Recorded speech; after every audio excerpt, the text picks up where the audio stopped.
大家好，我是耳鼻喉科张根源医师。那今天呢，我们在门诊结束之后呢，也是花个大概10分钟以内呢，跟大家介绍一下我们耳鼻喉科门诊常见的问题。那今天跟大家介绍的呢，就是打呼。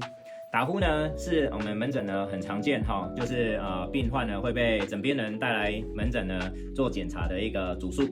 那我们在门诊的话呢，就是说会评估患者打呼的一个严重度啦，那也会做一个结构上的一个检查。那打呼呢，基本上呢就是我们可能在睡眠的时候呢，有某些地方阻塞，然后造成黏膜产生震动，那造成了这样子的一个声响出来。那在耳鼻喉科上面呢，我们就可以从鼻子到喉咙做一个结构上的判断。那我们呢，平常呢，在帮病患做检查的时候呢，我们可能会评估几个地方包括鼻子，我们可以看一下病患的鼻子，这是鼻子，这是舌头，这是喉咙，那这个是我们的头。那舌头后面呢会有会咽软骨，那后面呢就是喉咙的部分这样子。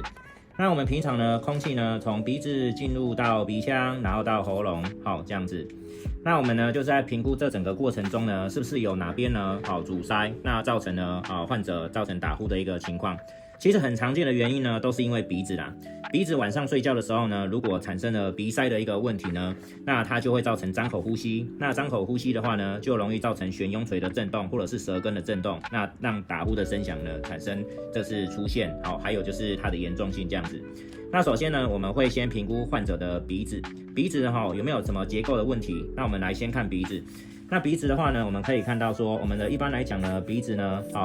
右边的鼻孔，左边的鼻孔。那我们看一下里面的结构右边的鼻孔呢有下鼻甲，左边的鼻孔也有下鼻甲。那右边的鼻孔有中鼻甲，左边的鼻孔也有中鼻甲。两个鼻甲中间呢，这个叫做鼻中隔，叫做鼻中隔。那有一些患者呢，我们就要看一下说他鼻子呢里面有没有这个鼻中隔弯曲的一个问题。所以说像有时候我们做内视镜检查啦，患者有一个很明显的鼻中隔弯曲，就容易造成呢鼻道的阻塞，那睡觉的时候呢，他鼻中隔弯曲的两边的鼻肉呢，有可能会产生这个代偿性的肥厚，或者是在门诊的时候可以检查一下患者鼻腔是不是有过敏，鼻肉是不是有肥厚。那如果也有的话呢，他睡觉的时候呢，鼻腔的黏膜更加肿胀呢，就会造成他鼻腔都阻塞。那这样的状况呢，就会造成说我们睡觉的时候呢，鼻孔呢的这个气流呢阻塞，那它只能改从嘴巴的这个部分呢做呼吸，那容易造成单口呼吸打呼的情况就会开始出现这样子。那此外呢，除了这个鼻中隔弯曲或者是鼻肉肥厚之外呢，还有可能是有其他的问题譬如说像鼻窦炎。鼻窦炎呢，就是在鼻甲的中间呢有一个通道，这个就是叫做鼻窦。那鼻窦的话呢，有时候呢，它有一些鼻窦炎的问题呢，它有可能有息肉，阻塞在这个就是鼻腔，那也有可能是鼻窦炎造成有一些分泌物容易从鼻窦倒流到喉咙。那白天呢，他可能会觉得有痰的感觉，可是睡觉的时候呢，这些痰呢会积在鼻腔的这个后面。睡觉的时候嘛，我们躺着的时候，鼻腔的后面就会积痰这样子。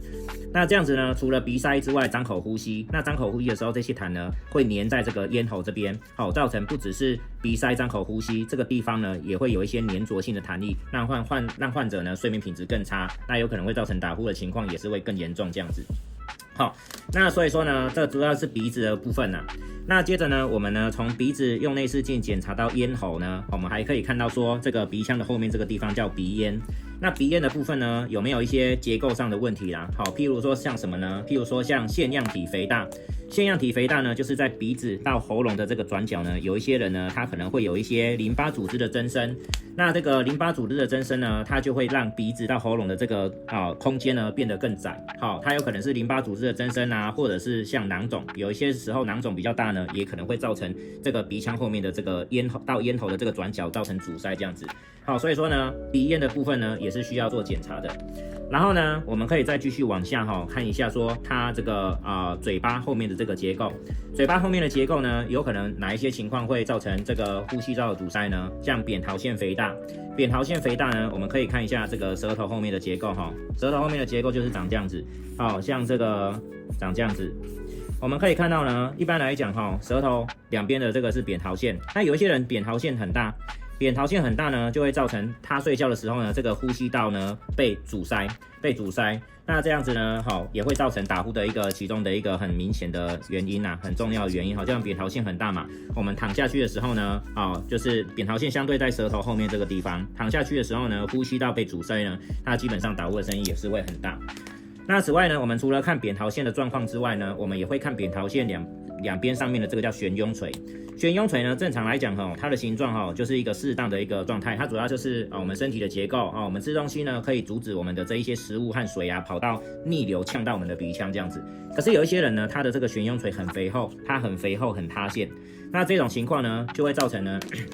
这个进一步的呼吸道的一个阻塞这样子。好，所以说这个悬雍垂如果很肥厚很塌陷的话呢，它也可能会造成这个口咽部呼吸道的阻塞。那悬雍垂很肥厚的话呢，这种患者打呼的情况呢，就是又更特别明显。好，因为我们主要打呼的其中一个很重要的一个部分就是悬雍垂的震动造成的声音。那悬雍垂呢，基本上呢，在我们评估的里面呢，也是一个很重要的一个部分。那接着呢，我们再往下呢看一下，在更深层的地方，像喉咙的地方。喉咙的地方呢，主要就是说，我们要看一下说，它舌头后面的这个舌根的部分，它有会咽软骨。有一些人呢，舌头的问题是舌头大。为什么舌头大呢？主要就是可能它本身有肥胖。那肥胖的话呢，它这个就是舌头里面的脂肪组织本身就会比较多，那它躺着的时候呢，舌头就容易后倒，造成呼吸道的阻塞，这样子，那它也容易造成一些打呼的一个情况。那或者是呢，舌头本身呢，它体重还好，但是呢，它舌头后面到喉咙的这个地方呢，舌扁桃腺就是舌头在喉咙的交界呢，也有一个扁桃腺的位置。那这个舌扁桃腺呢，它如果很肥大的话呢，一般来讲呢，也是造成一个打呼可能会发生的一个原因啊。那舌扁桃腺的这个地方呢，就是我们现在呢，大家用达文西手术可以处理的这个部分，这样子。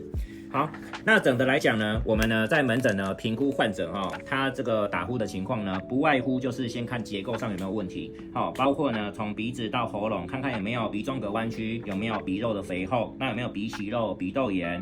那再进一步呢，看一下说鼻咽的地方呢有没有腺样体肥大啦，有没有囊肿啦。那再进一步呢，看一下说它舌头后面的状态，有没有这个舌根的扁桃腺肥大啊，还有嘴巴两侧的扁桃腺有没有肥大啊，这一些呢都有可能会造成整个呼吸道阻塞，那造成打呼的一个原因。那除了结构的问题呢，我们还有会问一下病患说他平常的生活形态，比如说有一些患者呢，他晚上工作到很晚非常累，那他在很累的情况之下呢，睡觉呢，大脑控制我们的咽喉的这个肌肉功能也会下降。那太累的情况之下呢，舌根后倒也有可能会造成打呼的出现。那还有胃酸，有一些人呢，譬如说比较胖，吃完饭之后呢，他的这个胃呢，肚子的脂肪容易压迫到胃，那造成胃酸，或者是他晚上呢喜欢喝一些像咖啡因酒精类的东西，那他躺着的时候呢，胃酸逆流呢，造成咽喉的发炎，咽喉发炎呢会让整个咽喉的黏膜肿胀，而且呼吸的时候呢，它的粘着度变大，这样子的情况呢，也会造成打呼的这个情况出现这样子。那所以说，从结构的部分呢，从这个生活形态的部分呢，还有从这个体重的部分呢，我们来综合评估患者打呼可能这个原因，来再给予这个适当的这个治疗这样子。